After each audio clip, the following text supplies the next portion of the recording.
how do I say this? Being raised in the church, where all I know is church. I mean, this is harder than I thought it was going to be. Yes. I need another beer. Our life was centered around church.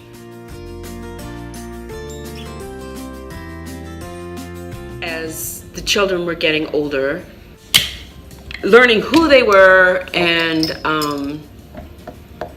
what was of value to them, what was important to them. And in the same time, they're trying to please their mother, please the leaders of the church, and ultimately be accepted in the eyes of God. And within themselves, knowing the struggle that is going on within themselves, who am I? Who am I attracted to? Why do I have these feelings? Why is this happening when I'm hearing that it's not supposed to be happening?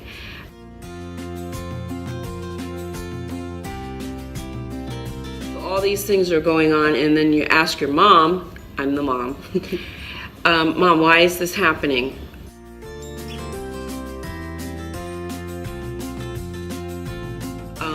Well, what's happening, darling? And then they tell you that they're, and you know, because you see the struggle, but you also know what they're saying. They're telling you that they're struggling with it, but they believe that they're overcoming and basically learning. It's possible to overcome. Right, and not have the feelings that they're feeling. Like, I'm feeling a certain way. I know those feelings are wrong, and God can deliver me from those feelings. I've been praying, I've been fasting, I've been trying to be attracted to boys. The sex that you're supposed to be attracted to. And I've been I'm praying and praying. I'm in my Bible. I'm in devotionals. And so, Mom, what do I do? Well, God will help you, whatever it is. And I knew within myself that He told me a long time ago He had all of my children. When she's describing these struggles, I'm still hearing God say, I got them. And so I know that He's gonna do whatever is needed. Now, just because man says something is needed doesn't mean it's needed. Who is man? That's your idea, this is mine. But that was the hard part, because being so enveloped in church, and I mean, when your identity is church and wanting to be, a woman after God's own heart. I mean, that was something. This is way harder than I was expecting it to be. That was being a woman after God's own heart was something that I constantly prayed about. You have a heart for God. Yeah, but when you're a kid and everyone's telling you that what you're feeling is wrong, right, and homosexuality is a sin, it's an abomination, and you're going to go to hell, right, that's hard. And I mean, especially coming from the people that you really look up to the most in the church. Right.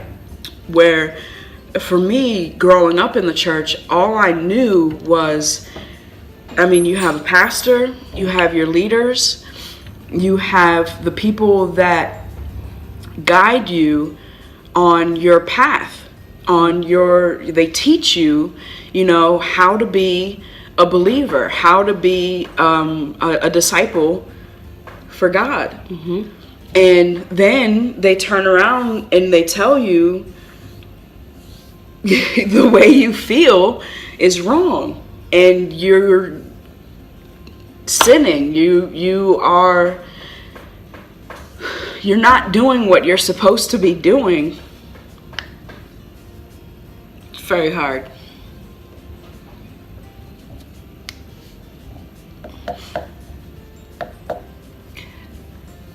So with all that as your roots, where is it now? What do you mean? Well, with all that being said, where do you put yourself right now? I mean, I am an openly proud lesbian woman, and I still believe that I am, like I said, a woman after God's own heart, and that I have the ability to still make him proud as a believer and still be the person that I am, that he made me to be. Right.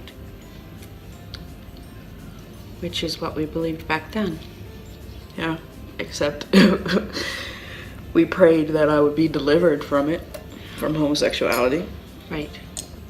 and that my deliverance would be a miracle that could be a testimony. I think that's how the church saw it sometimes. Right. Well, that's what we believed then. We believed that that's what we needed to do. Yeah. But we don't believe that now. Yeah. Do you believe that now?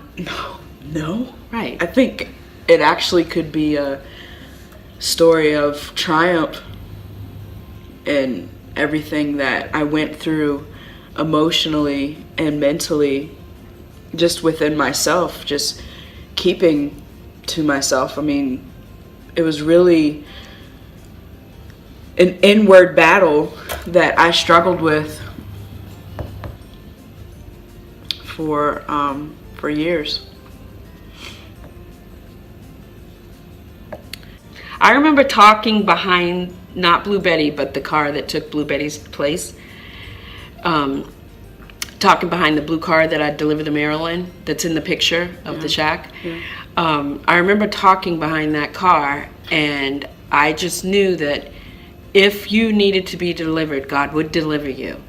But I also knew that God loved you, and he would not leave you in a bad place. Anna, in February, decides that she's going to come and finish her master's in counseling and live with her mother abroad while she's finishing up her last 2 classes and keep me company and do some traveling. So that's why Hannah's here, and I'm so glad she's here. To have one of my children with me is phenomenal. And she's going through the bucket, and she finds her journal. Her journal talks about this very thing that we're talking about. As a young believer, striving to, I mean, really what I wanted is I really wanted to be involved in the church. Right. I wanted to be a part of the ministry. I had a passion for the ministry. I had a passion for, people. I mean, I still have a passion for people, but I just wanted to, I felt like I could help people, and I wanted to be a role model, and for the certain people in the church that were kind of like my mentors growing up. I wanted to be them. I wanted to be able to provide for kids that were going through the struggle that I was going through, which at that age, at that point in my life, being a lesbian was a struggle. It was deemed as a struggle. It was deemed as a phase that I was going through, that God was allowing me to go through in order to deliver me, and then I could use that story as a way of ministering to others. Right. I remember that. I mean, that's how it was portrayed. Right. And it's probably how the church could really get away with everything that I was able to be involved in. Because, I mean, there were some times where I was a little isolated. I was under heavy lock and key observation, under keep an eye on her. I'm not going to go into the detail of some of the stuff because I understand. I have no malice towards anybody, because I understand. That was in the church. That was something very difficult. I really had a passion for God. I had a passion to, I had it and I wanted it, and I was willing to do anything I could for it. And part of that was going to a Christian college. Yes. Yeah. That was part of my reason for going to a Christian college, was to continually be delivered from homosexuality. And then there brought a whole new struggle. And then I met some homosexuals at Christian college, and that... We always knew that we were going to get to this point and talk about this. This has been one of our family experiences that that is special to us. We have a few. Some of which we're picking and choosing. Thank you, Hannah, for sharing. That wasn't easy, but you did a good job. Yes, now everyone gets to see that I cried. And but that's part of the journey. This is all part of the journey. And being a single parent, you're the only one there to help your children get through those things. You've got your parents, you've got your support system, which is very important, and mine I had a great support system. I cannot emphasize the wonderful support that I had raising my children. So this is video 18, and we're gonna end it now, and thank you for joining us once again.